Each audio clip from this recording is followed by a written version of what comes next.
عن أبي عبد الرحمن عبد الله بن عمر بن الخطاب رضي الله عنهما قال: سمعت رسول الله صلى الله عليه وسلم يقول: بني الإسلام على 5: شهادة أن لا إله إلا الله وأن محمد رسول الله، وإقام الصلاة، وإيتاء الزكاة، وحج البيت، وصوم رمضان. رواه البخاري ومسلم.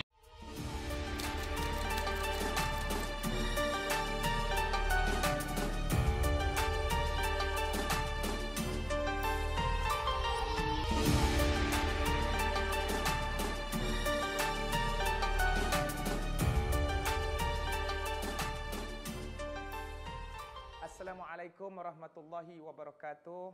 Apa khabar semua makcik-makcik, pakcik-pakcik dan adik-adik yang sedang menonton sekarang ini rancangan Jawapan Panih Cik Man. Cik Man harapkan semoganya berada dalam keadaan yang sihat walafiat, sentiasa selesa melaksanakan tanggungjawab dan amanah masing-masing. Mana yang di pejabat, teruskan kerja pejabat. Mana yang bersekolah, memang tak tengok TV. Mana yang berada di rumah sebagai suri rumah, menguruskan rumah tangga, maka semoga anda semua dipermudahkan oleh Allah dalam segala urusan. Jadi hari ini, hari yang seterusnya kita berada dalam tema hadis dan kita memilih hadis tentang tiang-tiang dalam agama, ya. Hadis sahih yang diriwayatkan oleh Imam Bukhari, yang hadis ini ada dalam koleksi 40, ya. Dekat Malaysia ni antara kitab-kitab yang popular ialah kitab karya Imam An-Nawawi.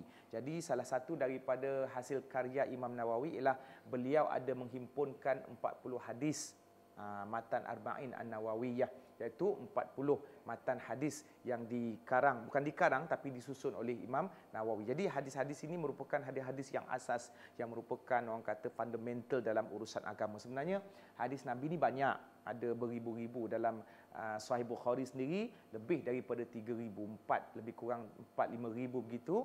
Tapi dalam matan Arba'in Nawawi ni, dalam 40 hadis yang disusun oleh Imam Nawawi ni, Imam Nawawi pilih yang paling asas sekali. Bukan menafikan hadis-hadis yang lain, tapi yang ni yang paling asas, yang orang kata meliputi keseluruhan agama, prinsip-prinsip asas. Jadi salah satunya kita ambil hadis ini yang nak kita bincangkan berkenaan dengan tiang-tiang dalam agama ataupun rukun-rukun Islam. Agama itu dibina atas dasar apa? Maka matan yang berbunyi, Bunyal Islam ala 5. Islam itu dibina di atas 5 rukun ataupun 5 tiang. Jadi kita katakan bila sebut tentang persoalan rukun itu membawa maksud tiang. Kalau kita nak buat rumah, tak ada asas, besi cerucuknya dengan orang kata batu asasnya dengan tiangnya. Jadi mustahil untuk terbinanya sebuah rumah yang sempurna.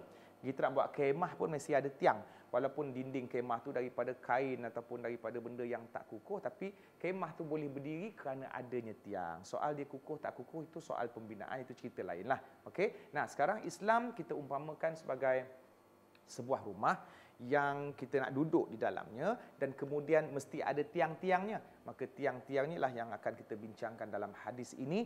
Ada 5. Bunyal. Bunyal itu maksudnya dibina. Bina. Kita bahasa Melayu kan binaan. Jadi bunyal Islam ala 5. Islam itu dibina atas 5 perkara. Apa dia 5 perkara itu? Maka Nabi sebut dalam satu riwayat, syahadati an la ilaha illallah, iaitu menyaksikan bahawa tidak ada Tuhan melainkan Allah, wa anna Muhammadan Rasulullah, dan bahawasanya Nabi Muhammad sallallahu alaihi wasallam itu adalah utusan ataupun pesuruh Allah, Nabi akhir zaman yang diturunkan kepada kita. Maka ini yang pertama daripada 5 tiang itu. Kemudian yang kedua, wa iqamis solah, iaitu mendirikan solat. Ini Cik Man baca matan dulu, nanti Cik Man huraikan satu-satu secara ringkas juga. Jadi wa iqamis solah. Iqam itu maksudnya mendirikan. Qiyam, dalam kelas kalau sekolah-sekolah Arab tu kan, bila cikgu masuk aja, ketua darjah pun kata qiyaman, bangun semua. Jadi perkataan iqam ni mendirikan. Bukan kiamat, qiyaman. Maksudnya pelajar bangun semua. Jadi dia ambil daripada perkataan yang sama.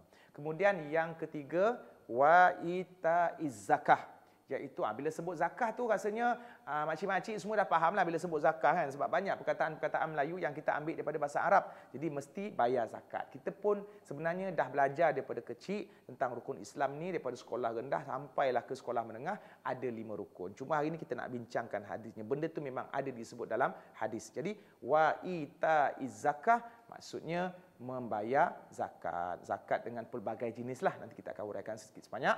Kemudian yang keempat, wahajjil bait, iaitu menunaikan haji, pergi ke Mekah untuk melaksanakan ibadah ataupun fardu haji, manasik haji kita dengan rukun-rukunnya, dengan syarat-syaratnya, dengan wajib-wajibnya yang tertentu. Dan kemudian yang kelima, wasaumi Ramadan, iaitu puasa pada bulan Ramadan. Ada satu persoalan daripada netizen, Cik Man, kenapa puasa tu last? Selalu saya jumpa hadis haji last. Ini puasa last. Okey, sebenarnya semua yang adik-adik jumpa tu semuanya betul. Itu semua adalah hadis sahih. Maknanya ada riwayat yang meletakkan puasa dulu baru haji. Dan ada riwayat hadis yang meletakkan mendahulukan haji ke atas puasa. So, kenapa ini berlaku? Ini berlaku kerana adanya proses meriwayatkan dengan makna. Maknanya dia meriwayatkan dengan makna. Walaupun susun atur dia tak sama, tapi yang penting semua ada. Contohlah, ada pengetua kata kat kita, besok pesan dekat pelajar-pelajar semua, besok datang sekolah. Jadi ayat guru besar tu, besok datang sekolah. Ketua pelajar pergi sampaikan, ada pesanan lah, datang sekolah besok. Kan? Perkataan guru besar tadi, besok datang sekolah. Tapi ketua pelajar sampaikan dekat pelajar, datang sekolah besok. Jadi kenapa yang ni dahulukan perkataan besok, kemudian baru datang sekolah? Ketua pelajar pula dahulukan perkataan datang sekolah baru besok. Sebenarnya ini semua makna sama je. Yang penting besok mesti datang sekolah. Bukan maksud yang lain. Oh, datang sekolah minggu depan. Tak. Jadi susunan itu tidak mengganggu gugat makna. Sama juga dengan susunan hadis tadi tu. Mana antara puasa dengan haji. Ada riwayat yang haji dulu baru puasa. Ada riwayat yang puasa dulu baru haji. Tapi makna hadis ini semua sama. Nak bagi tahu bahawa dalam hadis itu ada puasa, ada haji. Ada haji, ada puasa. Jadi kita faham itu. Jadi untuk menguraikan lebih lanjut tentang 5 ini, kita kembali selepas ini dalam Jawapan Paneh Cik Man.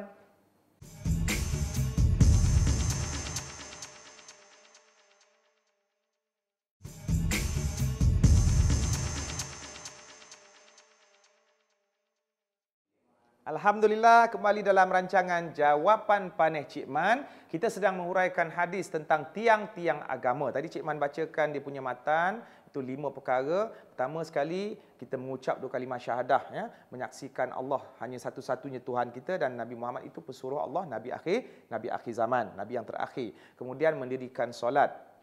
Kemudian kita bayar zakat. Kemudian kita pergi haji dengan susunannya, ada yang haji, ada yang puasa, dan ada yang puasa dulu dan ada yang haji. Yang penting cukup 5 rukun dalam hadis ini. Jadi antara persoalan daripada netizen, apa yang dimaksudkan dengan rukun itu, jadi sebagaimana yang Cik Man huraikan, rukun adalah tiang yang merupakan asas. Kalau salah satu hilang ataupun kita tak amalkan, maka akan runtuhlah rumah ataupun agama itu sendiri. So dia memainkan peranan besar. Dan soalan seterusnya daripada netizen, Cik Man, kalau kita tak buat salah satu rukun, adakah seseorang itu masih Islam? Baik, sekarang ni kita kena faham beberapa perkara, ya. Pertama sekali, seseorang yang dia beriman kewajipan sesuatu dan seseorang itu yang tidak beriman tentang kewajipan sesuatu, menafikan kewajipan sesuatu. Ini adalah 2 benda yang berbeza. Contoh, kita ambil salah satu daripada rukun Islam, iaitu mendirikan solat 5 waktu. Si A, dia yakin sembahyang itu wajib. Sembahyang wajib 5 waktu. Saya sangat yakin. Maka si A ini Muslim. Cuma dia nakal sikit, ada masalah. Dia tak sembahyang. Dia dosa besar. Tapi dia masih lagi dalam Islam. Cuma mungkin di kalangan ulama ada yang mengatakan hukum meninggalkan solat dengan sengaja, maka diperbahaskan. Adakah kafir ataupun masih Islam tapi berdosa besar. Tapi kita pilihlah pendapat di kalangan masyarakat kita ini, siapa yang meninggalkan solat dengan sengaja tapi masih lagi memperakui kewajipan solat, maka dia Muslim. Tapi Muslim yang fasik, iaitu Muslim yang nakal, Muslim yang jahat, yang derhaka kepada Allah. Tapi dia tidak keluar daripada batasan Islam. Yang keduanya, orang yang dia menolak kewajipan, tapi dia buat. Contoh dia kata, sebenarnya sembahyang zuhur tak wajib. Saya terpaksa je buat. Saya buat ni sebab kalau tak buat kan mak saya marah. Ini sangat-sangat bahaya. Sebab ini berkenaan dengan soal kesetiaan kita kepada Allah. Alright? Soal bagaimana kita mengiktiraf Allah punya autoriti dalam menentukan mana yang wajib dengan yang sunat. Walaupun kita nampak dia semayang.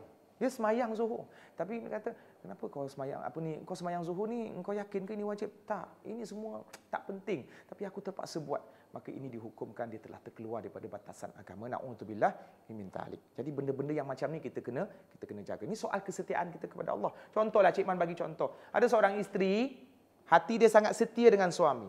Tapi dia pun malas tak masak. Maka suami dia tak ada lagi risau sangat. Tapi ada seorang isteri pula rajin, satu hari masak 7 kali. Basuh baju 6 kali ulang. Siap lipat segala pakaian suami. Baju yang dibasuh lagi. Tapi hati dia sebenarnya suka lelaki lain. Suami tak tahu.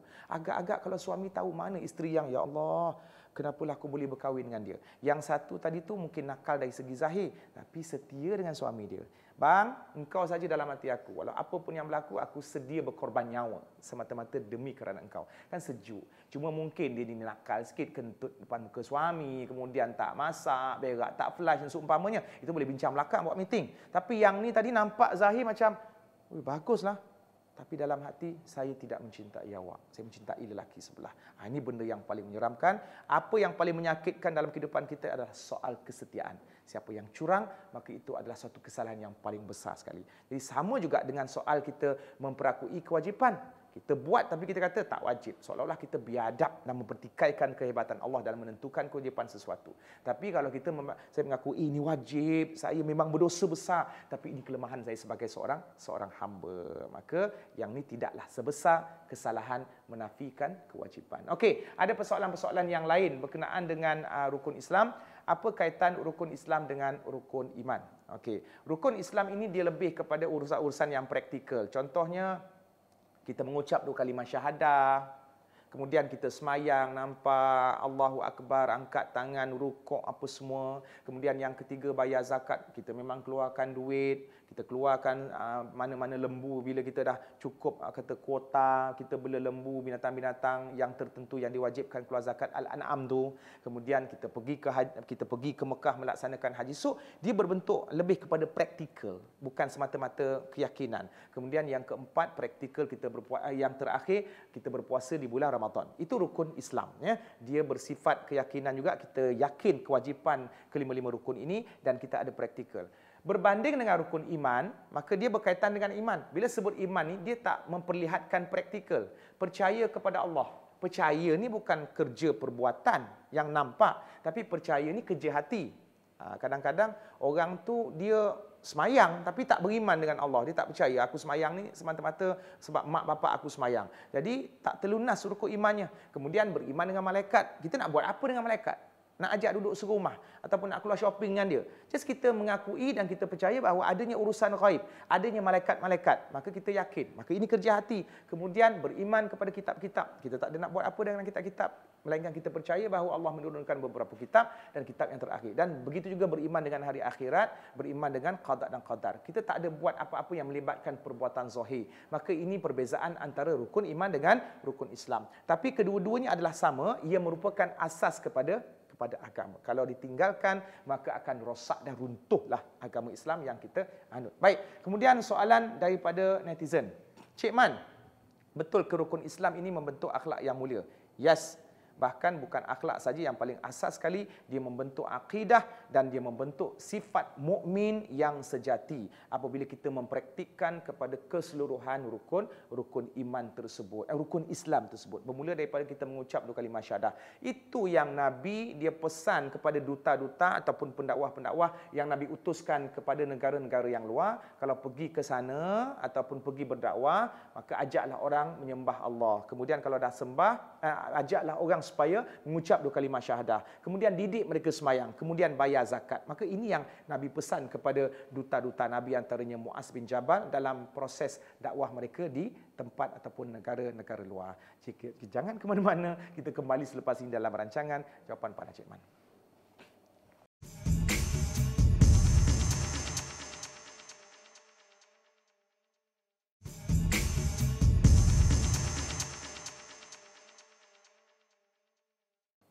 Alhamdulillah, kita kembali semula ke jawapan panih Cik Man. Kita membincangkan tentang hadis tiang-tiang agama yang ada 5. Ya. Bunyal Islam ala khamsin. Islam itu dibina atas 5 perkara. Kemudian Cik Man nak ambil persoalan daripada netizen. Assalamualaikum Cik Man. Waalaikumsalam. Cik Man, kalau seseorang itu dia baru kembali kepada fitrah, contohnya hari ini, adakah dia terus nak buat kelima-lima? Oh, Islam tu tak macam tu, dia tak daftar tabung haji lagi, kemudian nak tunggu giliran mungkin 40 tahun kan. Jadi Islam ni agama yang orang kata lebih kepada rahmat, agama yang memberi ruang, agama yang bagi faham dulu. Kita bila seseorang tu nak masuk Islam, bukan kita nak kata asalkan dia masuk menambahkan kuantiti umat Islam. Yang paling penting sekali dalam hidup ni adalah soal kualiti. Bukan semata-mata ramai umat Islam, kemudian bila mereka kembali kepada fitrah, kita abaikan. Kadang-kadang ada di kalangan kita yang nak cuba berdakwah. Kita paksa, kau masuk Islam, kalau tak nak masuk neraka. Ini menakutkan orang. Yang sepatutnya kita ajak orang lain untuk kembali kepada fitrah kerana Islam adalah agama yang indah dengan akhlak-akhlaknya. Itu yang dilaksanakan oleh Nabi SAW, di mana baginda dalam urusan dakwah, walaupun Nabi ni dibaling batu, dikashari, diperangi, tapi baginda tetap tersenyum dan baginda tetap menunjukkan akhlak yang baik. Dan ramai di kalangan masyarakat pada zaman Nabi ataupun masyarakat merentasi zaman sampai sekarang ini tertarik kepada Islam kerana akhlak dan keindahan peribadi. Dan akhlak Nabi itu sendiri sebagaimana yang digambarkan oleh isterinya, akhlak Nabi adalah Al-Quran. Jadi Al-Quran adalah satu kitab yang sangat-sangat sempurna, paling sempurna. Jadi bila ada seorang tu mu'allaf, mu'allaf ni perkataan orang yang boleh dipujuk supaya masuk Islam ataupun orang yang baru saja masuk Islam. Kita panggil saudara barulah. Tapi kalau dia dah 30 tahun tu tak payahlah saudara baru, nampak sangat macam diskriminasi. Jadi kalau hari ini dia masuk Islam, dia kena buat semua benda ke? Sudah pastinya tidak. Kerana yang paling penting sekali adalah soal dia faham dan dia rasa seronok untuk buat. Jadi kita tengok mana prioriti yang paling utama. Once dia masuk Islam, kita mesti ajar dia keyakinan, iaitu Allah satu-satunya Tuhan yang paling layak disembah, dan yang kedua, Nabi Muhammad itu adalah pesuruh Allah. Sebab tu maklum-maklum adik-adik, kalau tengok ada satu upacara pengislaman, maka perkara pertama yang diungkapkan kepada orang yang nak mengislamkan tu ialah mengucap 2 kalimah syahadah. Dia tak kata pergi haji. Orang tak faham pergi haji, selamanya aku pergi Brazil, pergi shopping dekat Perancis semua, tiba-tiba nak pergi haji apa tu? Jadi kita nak yakinkan dia bahawa Tuhan yang hanya layak diimani adalah Allah. Sebab bila dia percaya kepada Allah, Tuhan yang paling berkuasa, maka lepas tu dia boleh ikut apa-apa yang datang daripada Allah. Tapi kalau terus kata, terus pergi haji sekarang, dia pun tak tahu haji, siapa suruh pergi haji mak? Ini arahan siapa? Dia belum percaya lagi Tuhan yang dia boleh tunduk dan patuh. Sebab itu mengucap 2 kalimah syahadah letakkan sebagai urutan yang pertama dalam soal tiang-tiang ataupun rukun Islam. Jadi dia dah yakin Allah adalah satu-satunya Tuhan dan pesuruh Allah adalah Nabi Muhammad yang menyampaikan kepada kita, kepada dia, kepada para sahabat tentang ketulinan dan juga keindahan Islam, yang menghuraikan Al-Quran dan yang menghuraikan sunnah-sunnah Nabi SAW. Kemudian kita mulakan dengan semayang. Sebab semayang yang paling dekat dengan dia. Puasa belum sampai lagi. Puasa lagi 7 bulan, takkan suruh puasa Ramadan sekarang. Kau ganti balik puasa engkau. Itu waktu dia jahil, Allah akan ampunkan manusia dalam keadaan dia tidak tahu. Itu indahnya Islam. Itu indahnya taubat. Taubat menghapuskan segala dosa silam. Dosa-dosa non-Muslim yang dilakukan ketika dia non-Muslim akan dihapuskan dengan once dia telah kembali kepada fitrahnya. Jadi tak perlu nak ungkit kisah-kisah puasa-puasa yang dia tak pernah buat. Jadi apa yang paling dekat, nak pergi haji jauh lagi, daftar tabung haji, travel mana nak dapat, yang tu jauh lagi, bayar zakat, duit entah ada entah tidak. Jadi yang paling dekat dengan seorang manusia setelah dia kembali kepada fitrah, selepas dia mengucap apa? Semayang. Maka dia ajar dia, jom pergi masjid semayang. Tak susah semayang, senang aja kan. Kau boleh jogging 3 round kat padang bola sepak dekat stadium, semayang dalam 2-3 minit aja kan. Bersukan dengan futsalnya, dengan angkat beratnya, pergi gym kadang 1 jam angkat berat berpeluh-peluh, letih boleh. Maka sembahyang ini dia tanda keimanan seseorang, sekaligus kalau sains kata bolehlah sebagai exercise juga. Tapi janganlah kita fahamkan dia sembahyang tu untuk exercise naman, untuk kuruskan badan. Yang paling penting sekali kita nak fahamkan dia sembahyang adalah simbol kita beriman dengan Allah Subhanahu Wa Taala. Nah, itu yang paling dekat. Kemudian dalam soal-soal ibadah yang lain, zakat tak wajib kalau tak cukup harta. Jadi Islam itu tidak memaksa ataupun menggambarkan satu agama yang zalim. Yang ni Datuk Seri ada 40 juta. Yang ni pula orang kampung ada 40 sen. Takkan kita nak kata dekat dua-dua wajib, lepas tu kena bayar dengan jumlah yang sama. Dan pastinya yang Datuk Seri itu kena bayar lebih berdasarkan nisbah harta dia keseluruhan. Yang ni pula tak wajib bayar sebab tak cukup nisab lagi. Jadi nampak tak keindahan Islam dekat situ. Kemudian yang ketiga, puasa. Puasa ni bila belum sampai masanya, jadi tak ada masalah. Cuma kita didik dia berpuasa ialah menahan diri. Jangan kita beritahu, kita kena berlapar. Puasa bukannya berlapar, puasa bukannya tak makan, tapi puasa kita sistemkan bagaimana cara kita makan supaya untuk mengelakkan banyak penyakit ataupun kematian-kematian yang berpunca daripada pemakanan yang tidak dikawal ataupun telajak makan. Okey.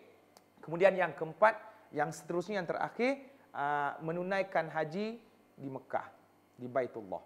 Jadi yang tu ada syarat-syaratnya. Bukan kita kata terus daftar tabung haji. Engkau kalau mati tak sempat nak pergi haji, masalah. Tak. Allah itu sangat pengasih. Ada syarat-syarat yang mewajibkan. Ada benda-benda yang kita kena ambil kira. Yang pertama sekali dari segi harta dia cukup ke tidak. Yang keduanya kesihatan dia okey ke tidak. Yang ni nak jalan jauh. Yang ketiga ada kenderaan ke tidak. Kadang-kadang nak pergi haji ni harta banyak tapi terlantar dekat hospital. Kadang-kadang sihat walafiat, duit tak cukup, berhutang lagi. Kadang-kadang penerbangan jet peribadi ada, tapi tak sihat juga. Mungkin duit tak ada nak bayar minyak dan seumpamanya. So benda-benda ni mesti lengkap ketiga-tiga syarat ini baru membuatkan seseorang itu wajib melaksanakan haji. Jadi berkenaan dengan non-Muslim yang baru saja kembali kepada agama fitrah, kita persembahkan mereka bahawa Islam itu adalah agama yang cukup memberi ruang, beramal setakat yang mampu dan pilih mana yang lebih penting untuk diamalkan di samping berusaha untuk melaksanakan kewajipan lain yang berbaki. Jadi alhamdulillah setakat itu yang Cik Man huraikan tentang hadis tiang-tiang agama. InsyaAllah kita akan petik lagi hadis-hadis yang lain pada hari yang lain, waktu yang sama dalam rancangan Jawapan Pandai Cik Man. Assalamualaikum.